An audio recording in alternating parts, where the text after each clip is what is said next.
So when you were talking a couple minutes ago about bringing this team back, can you elaborate a little bit on what you mean by that? Sure. Well, we had sort of, I guess, a downturn in the fan base, and it wasn't that the players that weren't going into the community and doing their thing.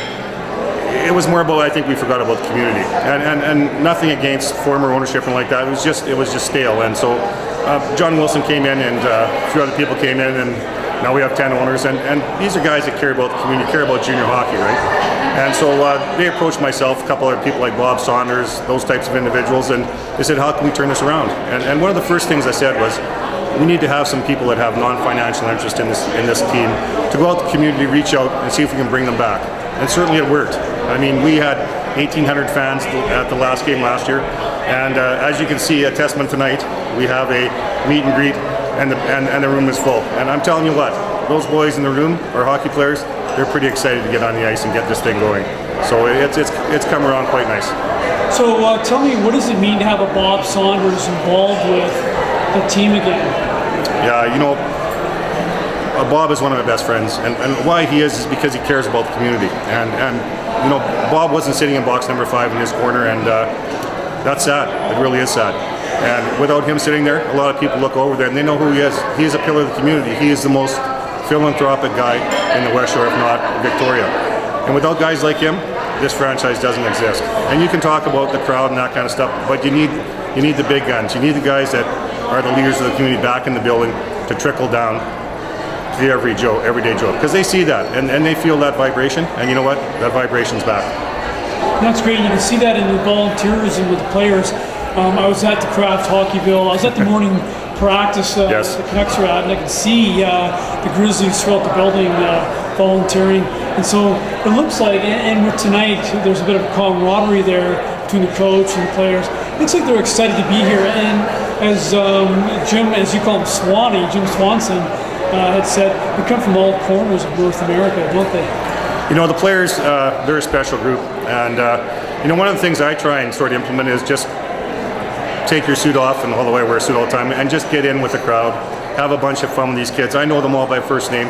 I make a point of shaking their hands and finding out who they are, talk to their parents. We had a great golfing outing with the parents. The parents appreciate that kind of stuff. They want to know where their kids are at night, they want to know they're safe, and they want to know that we're looking after them.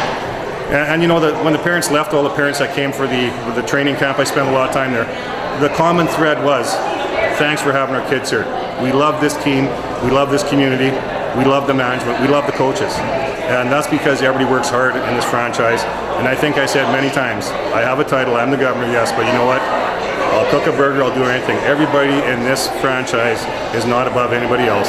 We're all part of a team, most of us are volunteers, and we do what it takes to make sure this franchise moves forward. And, the biggest goal is these kids get 22 full ride scholarships down south. And that's what we're trying to do here. Yeah, you have a good track record. The Grizzlies have a good track record of getting NCAA scholarships to these guys. What was the number? Last year it was something like half the team got scholarships?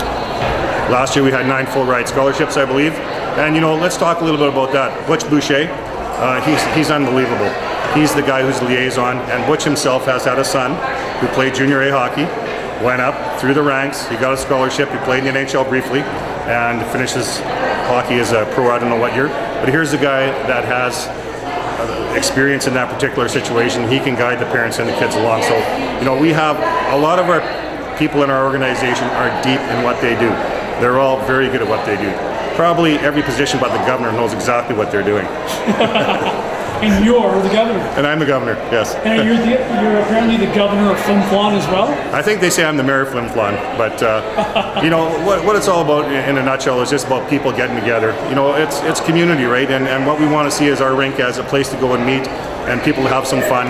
And the thing is with us, we're a team of integrity. We do what we say we're going to do, no matter what the consequence.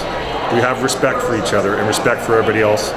We have commitment to win, commitment to excellence, and we are very concerned about our community. So that's in a nutshell. Well said. And you had mentioned that Flin Flon had lost its WHL team, and that sparked a little emotion in you. And you're here trying to rebuild this team, so that's near and dear to your heart. It's keeping the team in the community and vibrant. Absolutely, hockey's in my blood. I grew up playing hockey. I grew up a block from the Whitney Forum, seeing guys like Bobby Clark, Reggie Leach play. I was in the dressing room with those guys when I was a kid.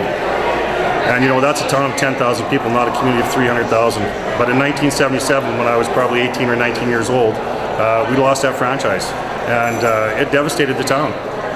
And you just don't get a franchise back overnight. We see when the Victoria Cougars left that it was 2010 from 1994. It took a long time to get that franchise back. We're committed to keep this franchise here. We're so happy we have a 5-year lease. That's another thing we didn't talk about.